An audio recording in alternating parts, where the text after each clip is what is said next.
Más o menos, si no mal recuerdo, el 21 de julio del año anterior empezamos a estudiar esta carta, una carta que creo que nos ha bendecido mucho.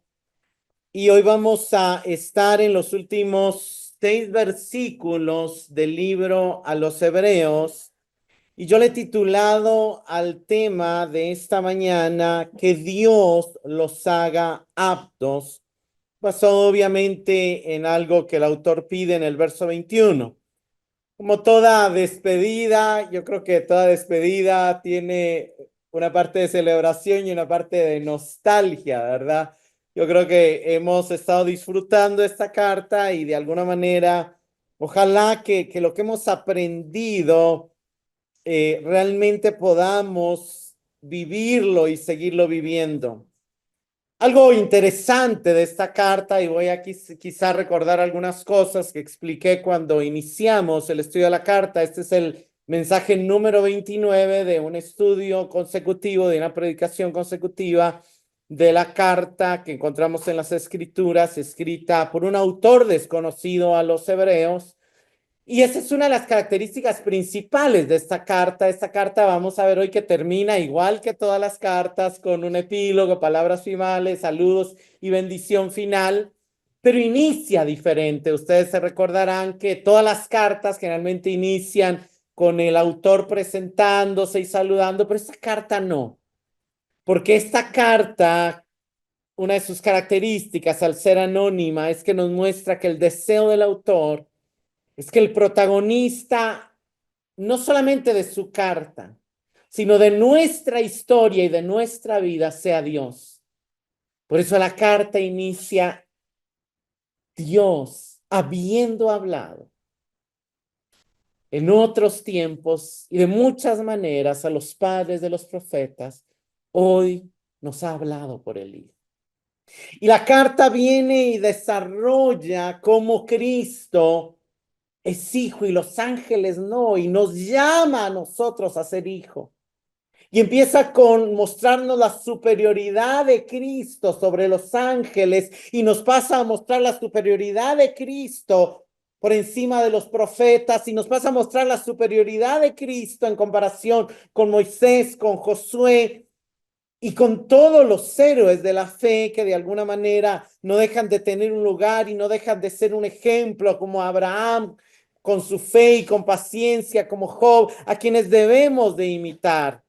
Pero el autor en la segunda parte de la carta se enfoca en el sumo sacerdocio superior de Cristo y de la nueva orden sacerdotal de Melquisedec, que fue reinaugurada con la resurrección de Cristo y que sustituye el sacerdocio y la ley levítico, y que de alguna manera nos mete en la inauguración de ese nuevo y mejor pacto. Las características, como hemos estado enseñando, pero vale la pena recordar, principales de ese pacto, es que no necesitamos de alguien para conocer a Dios. Porque el pacto dice: nadie le dirá a su amigo, a su hermano, ven y conoce al Señor, porque todos me conocerán. Y eso está hablando de que ese nuevo pacto, aunque claro, podemos aprender de la palabra, de los que predicamos la palabra, el conocer a Dios es algo íntimo, es algo personal, porque cada uno hoy tenemos la posibilidad de tener una comunión directa, cercana, personal, real con Dios. Y otra diferencia es el tema de la administración de la ley. Ya no hay una ley de Moisés, sino que Dios está escribiendo su ley en nuestra mente y en nuestro corazón por medio de la dirección de su espíritu. La carta nos empuja al final a vivir una vida de fe superior. Y una de las cosas que hemos aprendido en la carta es que la fe no es solo un momento de creencia, sino una vida de confianza y obediencia a Dios, aún en medio de las pruebas. Voy a leer Hebreos 13, 20 y 21. Dice la palabra de Dios: y el Dios de paz que resucitó de entre los muertos a Jesús nuestro Señor, el gran pastor de las ovejas, mediante la sangre del pacto eterno, los haga aptos en toda buena obra para hacer su voluntad, obrando Él en nosotros lo que es agradable delante de Él mediante Jesucristo, a quien sea la gloria por los siglos de los siglos. Amén. Hemos estudiado también, y vale la pena repasar, que una de las razones que lleva al autor a la necesidad de escribirles esta carta a sus lectores es que aunque ellos habían sido iluminados, aunque ellos habían tenido una constante pasión al inicio por el Señor y no les había importado el despojo de sus bienes porque sabían que tenían una mejor y perdurable herencia. Con el paso de los años ha habido cierto enfriamiento, cierto acomodamiento, y ahora ellos tienen el problema que se han vuelto tardos para oír, tienen el problema que debiendo ser ya maestros se han quedado en inmadurez espiritual, tienen el problema que están dudando de si seguir en la fe o de si volverse atrás, y está saliendo a luz su incapacidad, está saliendo a luz su inaptitud, como sale a la luz nuestra incapacidad en nuestra vida diaria cuando somos llamados a ser santos como nuestro Padre es santo, a ser perfectos como nuestro Padre es perfecto, y nos damos cuenta de que estamos lejos de esa santidad, de esa perfección que el Señor nos está llamando. Entonces el autor termina su carta con una oración que al final es una expresión hacia ellos, pero que también está elevando y dirigiéndose a Dios. Y dice que el Dios de paz, él está invocando al Dios que es la fuente y el dador de la paz. Él está invocando al Dios que también desea darle paz a su pueblo. Una paz que sobrepasa todo entendimiento. Una paz que no es como la que el mundo da. Una paz que en Shalom en hebreo incluía no solamente ausencia de guerra o de conflicto, sino un bienestar integral, un bienestar completo. Una paz que incluye alegría, abundancia, felicidad. Una paz que nadie ni nada fuera de Dios no la puede dar, porque Él es el Dios de paz. Y entonces Él inicia su oración, su invocación a Dios diciendo: y el Dios de paz, que resucitó de entre los muertos a Jesús nuestro Señor. Hermano, la resurrección de Cristo es la mayor manifestación de poder en la historia. Nadie nunca antes había sido librado de la muerte. El pecado entró por el hombre y por el pecado entró la muerte, y la muerte entró a todos los hombres y a toda la creación. La resurrección de Cristo fue la mayor victoria que se manifestó en esta tierra desde la caída, en toda la historia de la tierra.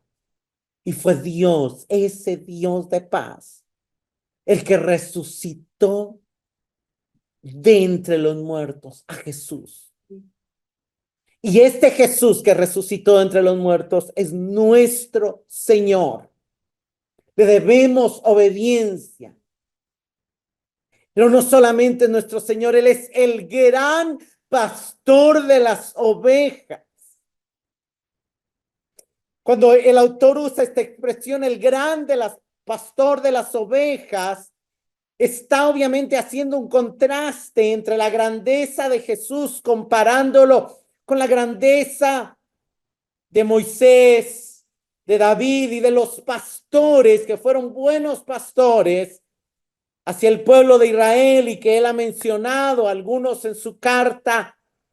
Pero el gran pastor, y también en los versos anteriores habló de obedecer a los pastores actuales, pero el gran pastor no es ningún hombre. El gran pastor es Jesús.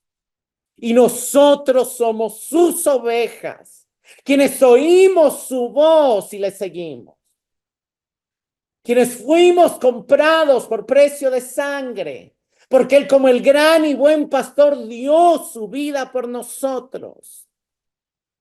Y luego sigue diciendo que ese Dios de paz que resucitó a nuestro Señor y pastor mediante la sangre del pacto eterno los haga aptos. Hermanos, el nuevo pacto que inauguró Cristo es un pacto eterno. ¿Por qué? Porque fue planeado por Dios desde la eternidad. Es un pacto eterno porque no tendrá fin como el antiguo pacto. El antiguo pacto no fue diseñado para ser eterno. El antiguo pacto fue diseñado para que viniera un nuevo y mejor pacto. Pero el nuevo y mejor pacto que Cristo trajo es eterno. Por eso cuando el Señor habla del nuevo pacto, haré un mejor y un nuevo pacto. Y no es como el que hice con sus padres. No es temporal, no es externo, no es ritual, es eterno, es permanente, es personal, es superior. Pero esa sangre del pacto eterno,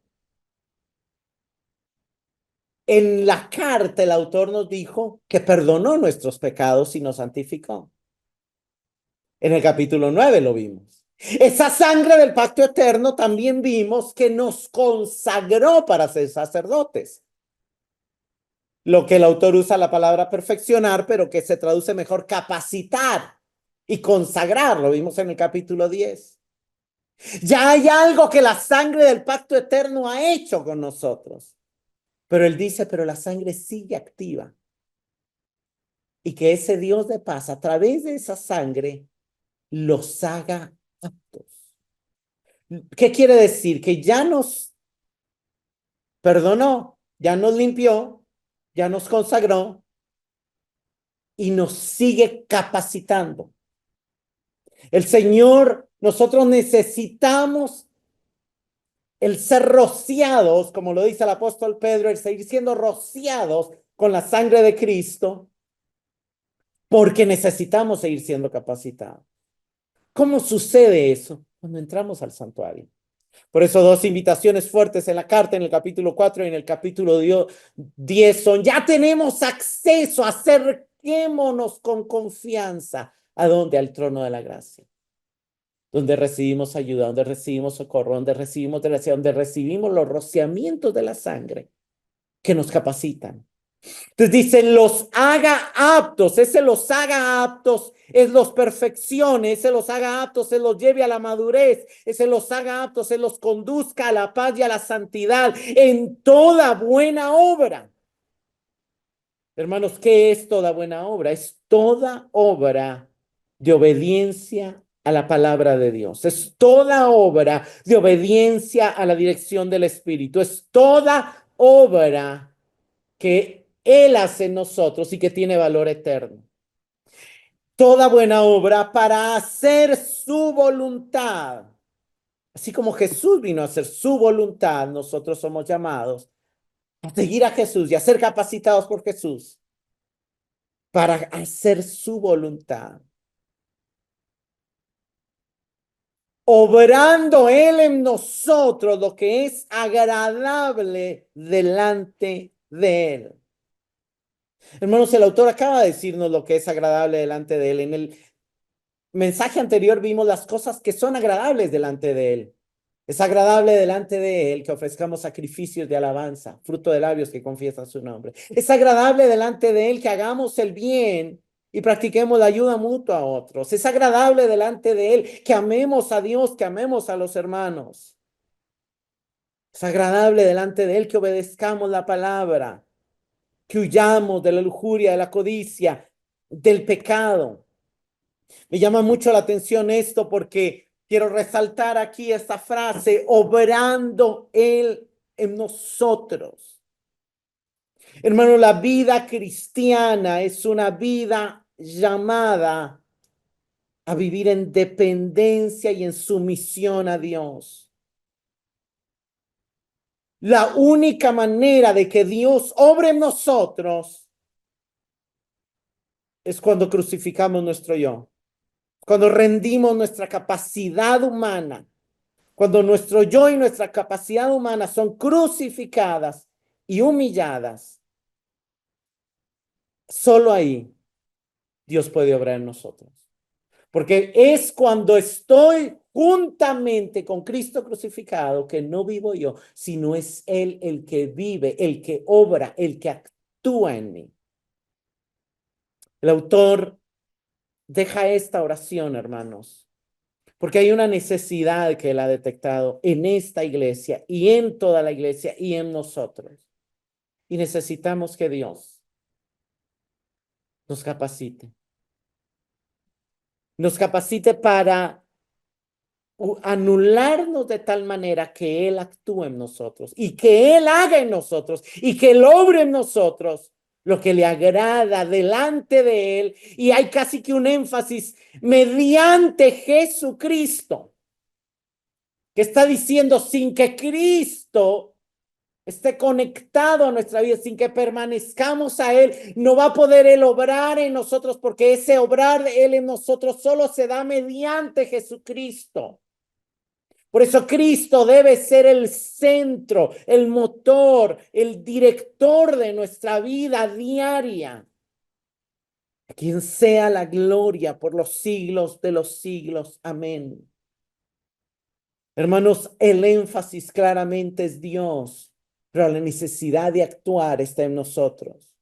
La necesidad de ser capacitados está en nosotros. La manera en que el mundo va a oír el evangelio, la manera en que el mundo va a ver la gloria de Dios, la manera en que el mundo va a ver el amor de Dios es a través de la iglesia que está siendo capacitada por la sangre de Cristo para toda buena obra, para hacer la voluntad de Dios en quien Cristo está obrando. Y que están agradando a Dios y haciendo buenas obras y alabando a Dios mediante su unión con Cristo y mediante su permanencia en Cristo como ramas, sabiendo que Él es la vid y que si permanecemos en Él, Él da fruto en nosotros, su fruto se expresa en nosotros. Lo que la gente necesita alrededor de ti es ver el amor de Dios. Pero la manera en que lo van a ver es a través de ti, pero no va a ser tu amor, va a ser el de Cristo, pero vas a ser tú el medio de expresión. La gente necesita ver la paciencia de Dios siendo expresada en nosotros. La gente necesita ver la misericordia de Dios siendo expresada en nosotros, pero también necesitan ver el llamado de Dios siendo expresado en nosotros. Hermanos, ¿para qué necesitamos ser capacitados, ser aptos? Y de alguna manera aquí quiero ser y quiero obviamente aprovechar este mensaje para dar un breve repaso de los puntos principales de la carta, pero el autor nos ha venido diciendo algunas de las cosas en las que necesitamos crecer y que necesitamos atender.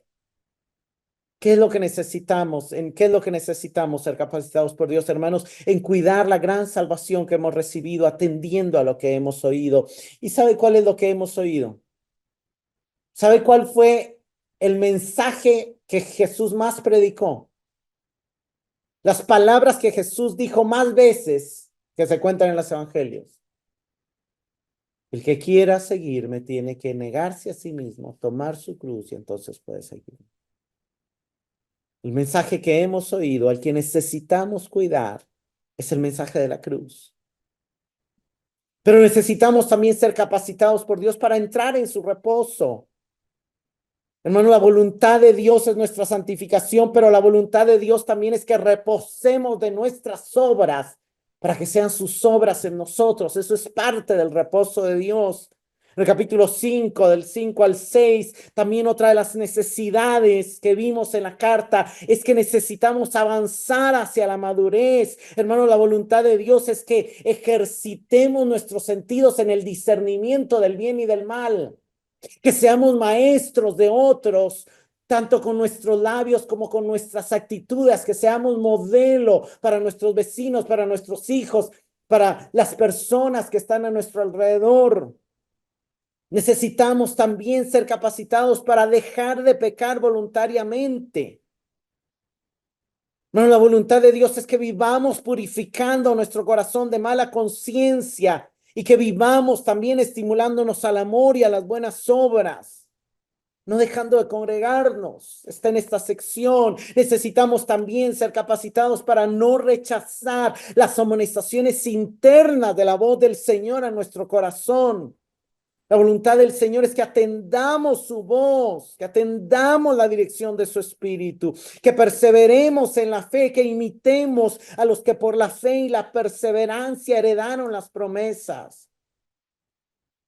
Yendo al último capítulo, necesitamos ser capacitados por Dios para seguir viviendo en amor, para vivir en contentamiento y para vivir en obediencia, para vivir alabando a Dios y haciendo el bien a otros.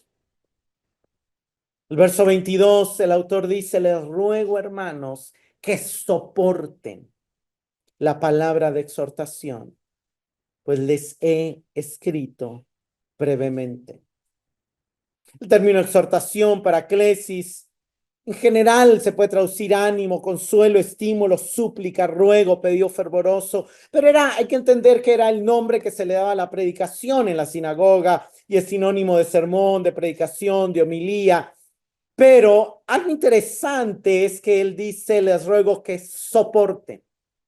Soporten, del griego anestese, que es el verbo anechomai, es resistir algo desagradable o difícil. Cuando vemos el uso de esta palabra en otras partes del Nuevo Testamento, habla de que tenemos que soportar persecuciones, tribulaciones. Y hay dos pasajes donde Pablo dice soportando los unos a los otros. A veces es difícil, ¿verdad? Tratar con algunos hermanos y nos es difícil tratar entre nosotros, pero la Biblia dice que tenemos que soportar las tribulaciones, lo cual no es tan grato. Nos dice que nos tenemos que soportar unos a otros.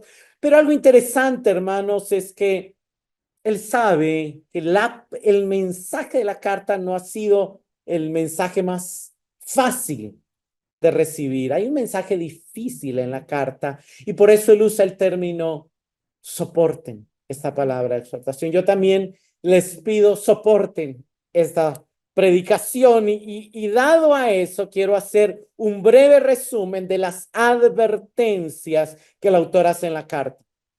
Hermanos, la carta de los hebreos se caracteriza por sus advertencias. Tiene 5 advertencias muy fuertes, que cada una de las advertencias es una advertencia de juicio. En el capítulo 2 se le empieza diciendo que si descuidamos la gran salvación que hemos recibido, no escaparemos del juicio de Dios, así como aquellos que descuidaron el mensaje que recibieron de Moisés no escaparon del juicio de Dios. En el capítulo 3 y 4 nos dice que si somos incrédulos, como la generación del desierto que se quejó 10 veces contra Dios, no entraremos a su reposo. Hay un peligro real. En el capítulo 5 y 6 nos dice que si no maduramos y damos frutos, terminaremos siendo como la tierra que no da frutos a pesar de la lluvia y de la bendición de Dios, que termina siendo maldecida y quemada. Hay una advertencia real de maldición.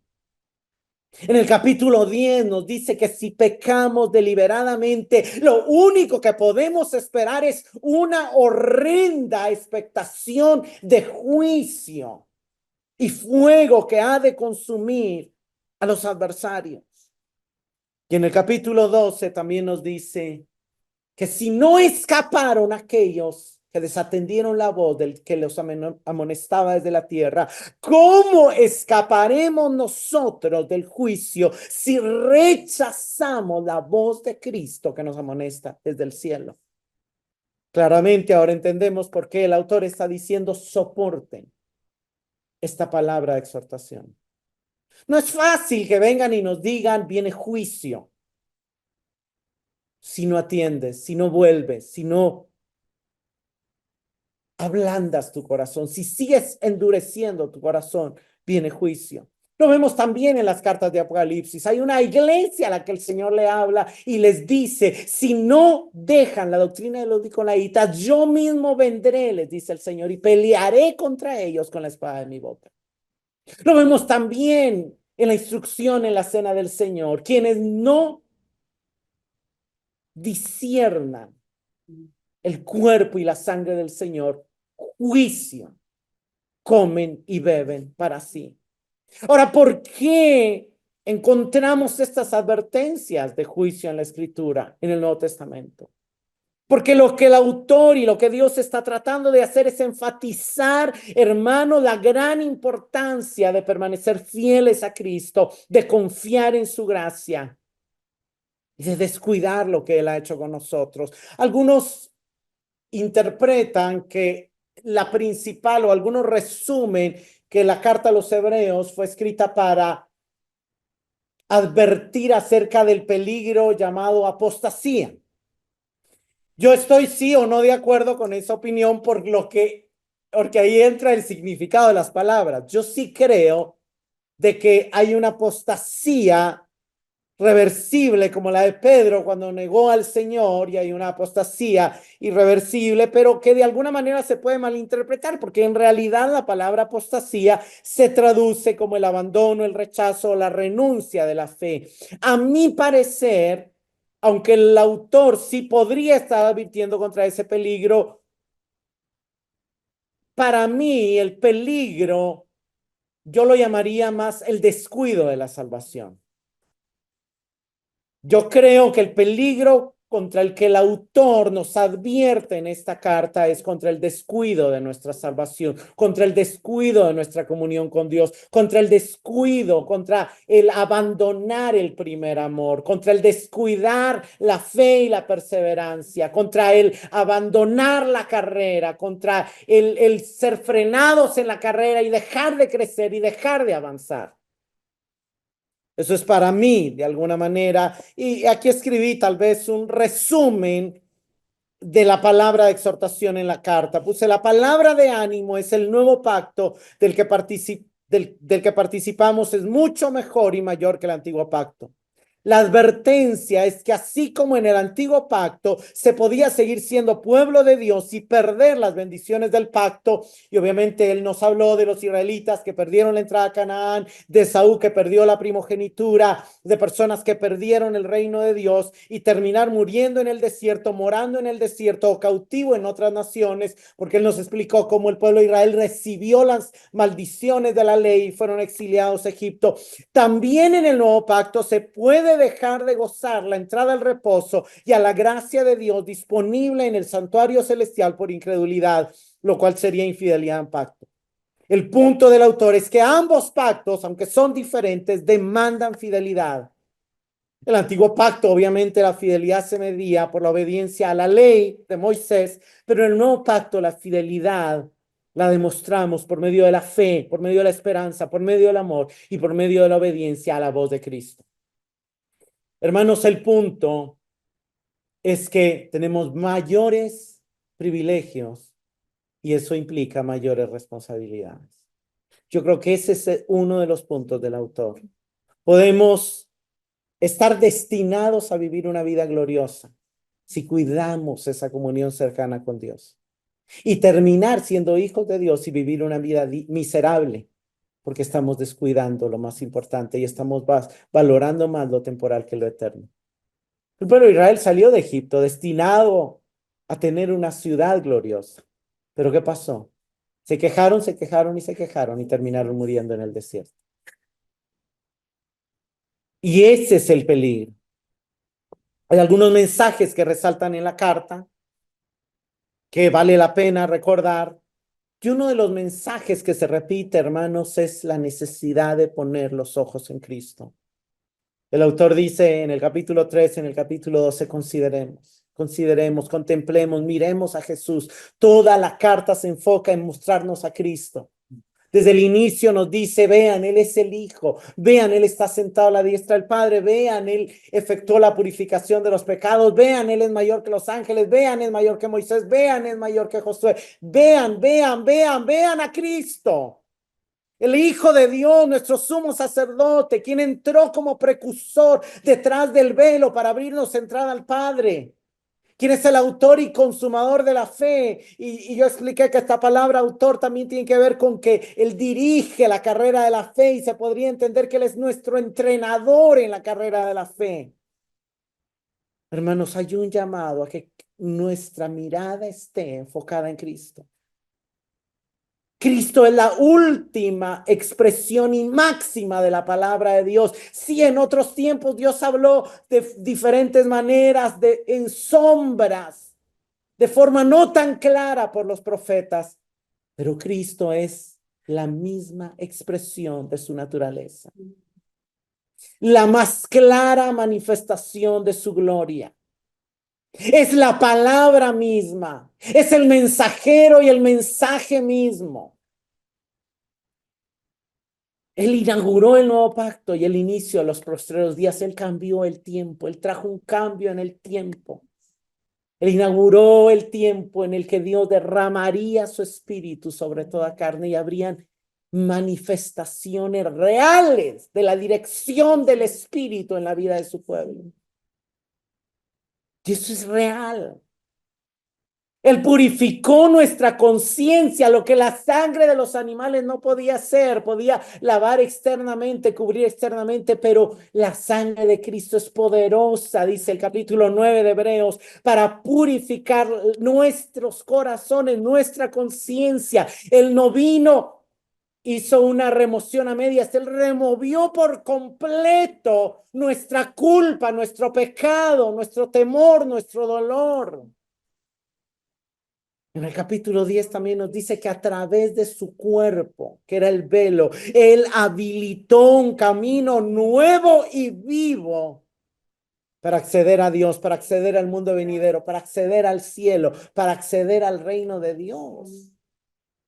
No podemos olvidar, aunque la otra semana vamos a estar estudiando salmos en nuestra vida, no podemos olvidar estas verdades que Hebreos nos ha enseñado acerca de Cristo. También hay verdades que Hebreos nos ha enseñado acerca de nosotros. Uno de los mensajes que se repite en el capítulo 4, en el 10 y en toda la carta es: ya tenemos acceso a Dios. Acerquémonos. Acerquémonos con fe, en plena certidumbre de fe, purificados nuestros corazones de mala conciencia. Acerquémonos con esperanza, sabiendo que el que ha de venir vendrá y no tardará. Y acerquémonos también estimulándonos al amor. Acerquémonos también exhortándonos los unos a otros y recordándonos las verdades de Dios en tanto que el día se acerca. No nos quedemos fuera, acerquémonos. Otra de las verdades que la carta nos enseña es que dado que el Padre es nuestro entrenador, sigamos luchando hasta ganarle al pecado. Estamos en una batalla y en una carrera que no podemos descuidar. Hay una meta delante de nosotros. Hay una victoria delante de nosotros. Dejemos que Él siga entrenándonos y sigamos luchando. Otra de las verdades que vimos en el capítulo 12 es que dado que lo movible será removido, dado que viene un juicio, sirvamos a Dios con temor y reverencia, construyendo un tesoro inconmovible. Ya tenemos oportunidad de acumular un tesoro en los cielos, de realizar obras de valor eterno.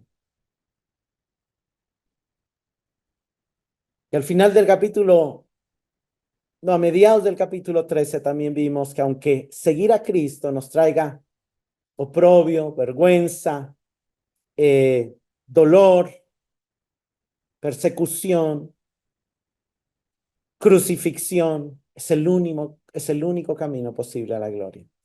No hay otro camino posible más que seguir a Jesús. Y quiero pasar aquí, hermanos, a hacer una lectura. Hay un autor que a mí me ha bendecido y escribió un libro que se llama No Cruz, No Corona. El autor es William Penn. Y él habla de algo que yo creo que está muy conectado al mensaje a los hebreos. Él habla, una de las cosas que él habla es la necesidad de cuidar nuestra salvación a través de tomar la cruz diaria. Entonces, yo creo, como les digo, que uno de los peligros que todos los cristianos corremos y que el libro, esta carta lo resalta, es ese peligro que tenemos a descuidar nuestra salvación, a dejar el primer amor, a acomodarnos, a terminar en ritos, a terminar viviendo una religión, descuidando la relación. Y quiero leerles un poco algunas de las líneas de este libro.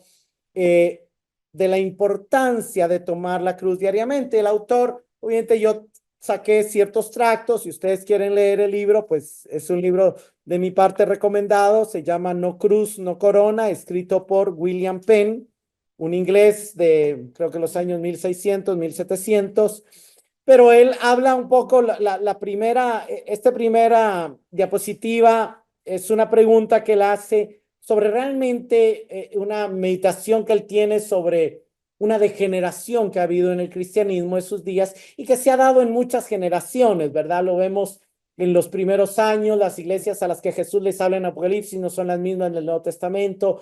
Han habido muchos avivamientos en la historia, pero la siguiente generación ya perdió como el fuego, como la pasión, y quizá nosotros mismos lo hemos vivido, ¿verdad? La iglesia nunca debió de haber sido política, buscadora de poder, perseguidora, y sin embargo lo ha sido y lo sigue siendo, y a veces nos perseguimos tan ridículamente entre denominaciones cuando no debería de darse. Entonces, Leo, ¿cómo es que de un pueblo tan manso, misericordioso, abnegado, sufrido, santo, justo y bueno y tan semejante a Cristo, cuyo nombre llevaba, hoy encontramos un cristianismo que es supersticioso, idólatra, perseguidor, orgulloso, envidioso, malicioso, egoísta, impuro, mentiroso, codicioso, opresor, estafador? Con todas las otras abominaciones conocidas en la tierra, ¿cómo ocurrió esa lamentable deserción? Ofrezco esto como la razón indudable de esta degeneración, a saber, la falta de atención en sus mentes a la luz de Cristo brillando en ustedes, que primero les mostró sus pecados y los reprobó, y también les enseñó y los capacitó para negarlos y resistirlos. Esto es interesante porque yo en una ocasión, en uno de los mensajes les decía que Cristo murió por nuestros pecados, pero no para que siguiéramos pecando, sino para darnos la capacidad de vencer y luchar, de luchar y vencer en la batalla contra el pecado.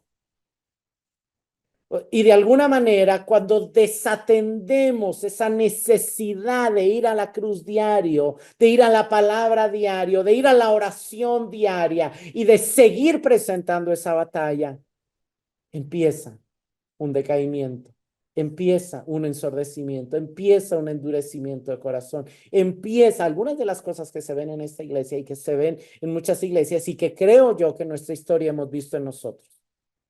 Porque cualquier cristiano que tiene años en algún momento ha visto eso en su vida.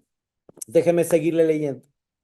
Cuando comenzaron a ignorar esa luz y gracia, a descuidar la vigilancia santa que una vez fue puesta en su corazón y no se mantuvieron vigilantes allí como antes para la gloria de Dios y para su propia paz, entonces el incansable enemigo del bien del hombre rápidamente se aprovechó de esta negligencia y a menudo los sorprendió con tentaciones que, estando acomodadas a sus propias inclinaciones, hizo que la conquista no fuera difícil. Hermanos, es tan fácil dejar el primer amor.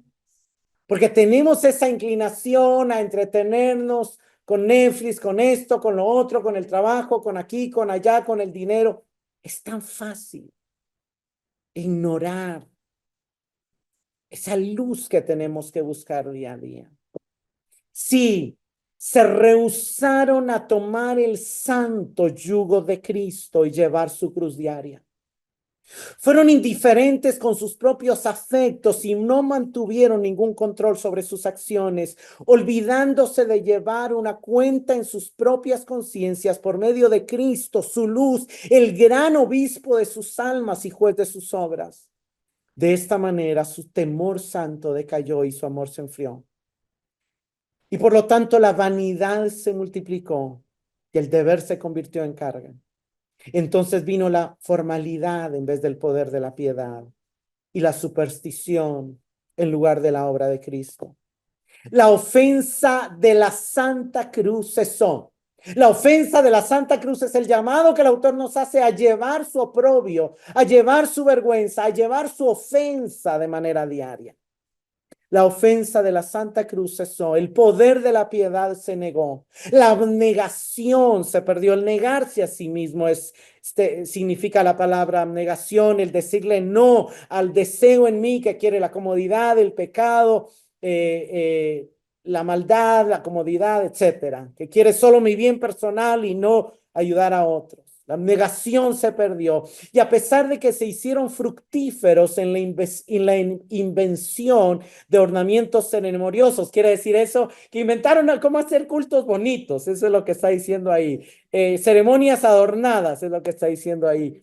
Permanecieron estériles en cuanto a los benditos frutos del Espíritu. Hermanos, es muy triste que a veces de verdad hace falta ver más amor, paz, paciencia, benignidad, bondad, gozo, mansedumbre, paciencia y dominio propio entre nosotros y entre las iglesias llamadas cristianas. Y hay miles de cadáveres, no pueden hacer un solo grano, ni muchos, miles de cáscaras, perdón, no pueden hacer un solo grano, ni muchos cadáveres un hombre vivo. Así la religión cayó de la experiencia a la tradición y la adoración cayó del poder a la forma, de la vida a la letra. Tal como todo se perdió al rechazar y dejar caer la cruz diaria, tomarla y soportarla será su medio de recuperación. Esta es la manera por la que los pecadores y los apóstatas se convierten en los discípulos de Jesús. Si alguno, dice Cristo, quiere venir en pos de mí, ser mi discípulo, niéguese a sí mismo y tome su cruz y sígame. Nada inferior a esto servirá. Así como esto es suficiente, también es indispensable. Hermanos, tomar nuestra cruz cada día es indispensable para cuidar nuestra salvación. No hay corona sino por medio de la cruz, no hay vida eterna sino a través de la muerte. Y lo justo es que esos deseos malvados y bárbaros que crucificaron de nuevo a Cristo, ahora sean por su santa cruz crucificados en ustedes. El autor sigue diciendo en los versos 23 y 24, lo que consideramos saludos finales. Sepan que nuestro hermano Timoteo ha sido puesto en libertad, con lo cual, si viene pronto, he de verlos. Saluden a todos sus pastores y a todos los santos. Los de Italia los saludan. Algo interesante en las cartas cuando pasamos a hablar de nombres y de saludos es que los saludos nos muestran que cada persona es importante. Hermanos, así como es indispensable para la vida cristiana tomar nuestra cruz diaria, así cada uno también es indispensable para esta iglesia. La iglesia no es como las empresas donde nadie es indispensable. En la iglesia todos somos miembros con un don dado por Dios necesario para la edificación de los demás. Tú eres necesario y necesaria en esta iglesia, tanto como yo lo soy. No, yo no soy el más necesario por ser el que predica. Todos somos igualmente importantes, valiosos y necesarios. Obviamente, estas líneas nos muestran que Timoteo era conocido por la comunidad y esto nos muestra que hay una influencia paulina en esta comunidad porque Timoteo fue prácticamente el sucesor del apóstol Pablo y por lo que se entiende había estado preso. Otros cristianos todavía lo estaban. Él estaba en otra situación que aunque quería ir a verlos no le permitía porque tenía alguna limitación, pero esperaba que cuando Timoteo llegara a donde él estaba, porque ya había salido de la cárcel, pudieran juntos ir a verlos. Y les dice, saluden a todos sus pastores y a todos los santos. Esto es hermoso porque también nos recuerda de que hay pluralidad de pastores en esa iglesia. No hay un solo pastor, hay varios pastores, igual que en esta iglesia. Y a todos los santos. No somos santos todavía en plenitud, pero ya hemos sido santificados por la sangre del pacto eterno. Y ya, y el llamarnos santos nos recuerda ese llamado a ser santos. Los de Italia los saludan, da a entender que posiblemente hay gente de Roma, que es el lugar a donde está llegando la carta, o de Italia, que está viviendo donde el autor está en un lugar desconocido, pero les mandan saludos a los que, porque salieron de esa iglesia y los conocen. El último versículo nos dice, la gracia sea con todos ustedes. Es interesante porque esta frase funcionaba para dar cierre al servicio de adoración en estos tiempos. Y aunque es tradicional, también es apropiada para una carta donde se celebra la gracia de Dios mostrada en la obra de Cristo, en el Evangelio, en la inauguración y establecimiento del nuevo pacto. Con esta frase, el autor está llevando todos nuestros problemas, todas nuestras incapacidades, todas nuestras tribulaciones y todas nuestras necesidades bajo la suficiencia de la gracia de Dios, que nos proporciona oportuno socorro en su trono de gracia. Hermanos, así como el autor desea que la gracia sea con todos sus lectores, yo también deseo que la gracia de Dios sea con todos ustedes para que puedan atender estos llamados, estas invitaciones, estas advertencias que encontramos en la carta. Y para que podamos practicar el llevar nuestra cruz diariamente. Como preguntas de reflexión en esta mañana, ¿qué tan conscientes vivimos de que solo Dios nos puede hacer aptos? ¿Qué tan conscientes estamos de que sin Él nada verdadero, nada de valor eterno, nada de valor espiritual podemos hacer? Podemos hacer cosas, cosas que como los cielos y la tierra pasarán y serán destruidas.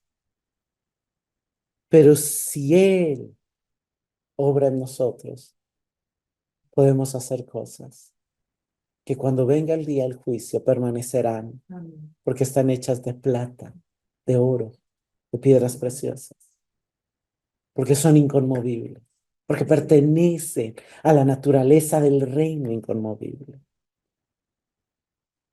Una pregunta que yo creo que la respuesta es sí, es, ¿nos hemos sentido llamados por el Espíritu a través de estos últimos meses que hemos estudiado esta carta hacia la madurez?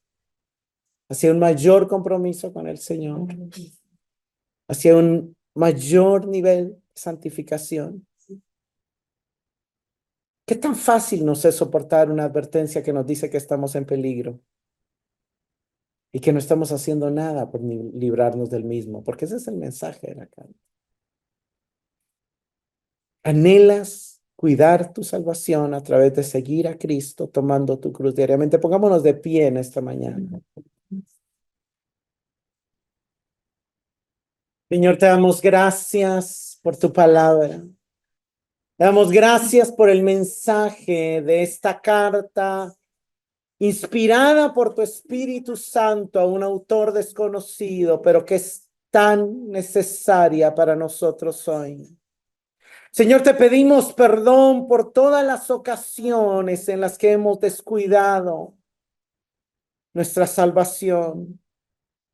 Te pedimos perdón por los momentos en que hemos dejado que nuestro corazón se endurezca a tu voz. Te pedimos perdón por los momentos donde hemos estado delante de ti con incredulidad. Te pedimos perdón porque algunos de nosotros, debiendo ser ya maestros, a veces tenemos necesidad de leche otra vez. Te pedimos perdón por todas las veces que hemos rechazado la voz de tu Espíritu amonestándonos. Pero te pedimos que tu sangre nos haga aptos, que tu sangre nos capacite para hacer tu voluntad. Que así como tu poder levantó a Jesús de entre los muertos, tu poder nos fortalezca para llevar nuestra cruz y negarnos a nosotros mismos y dejar que seas tú en nosotros. Para poder ser ramas y pámpanos que permanezcan en ti y que lleven mucho fruto. Te suplicamos, Señor, que nos ayudes a acercarnos de forma continua y permanente delante de tu trono, con nuestros corazones purificados de mala conciencia, en plena certidumbre de fe, y habiendo sido lavados por ti. Que no dejemos también, Señor, de estimularnos al amor y a las buenas obras. Que nuestros labios no cesen de ofrecer a ti sacrificio de alabanza. Y que salgamos de nuestras zonas de confort, tu encuentro, llevando tu ofensa, llevando tu vergüenza, llevando tu oprobio, sometiéndonos a tu verdad. Te lo suplicamos, Señor, en el nombre de Jesús. Amén.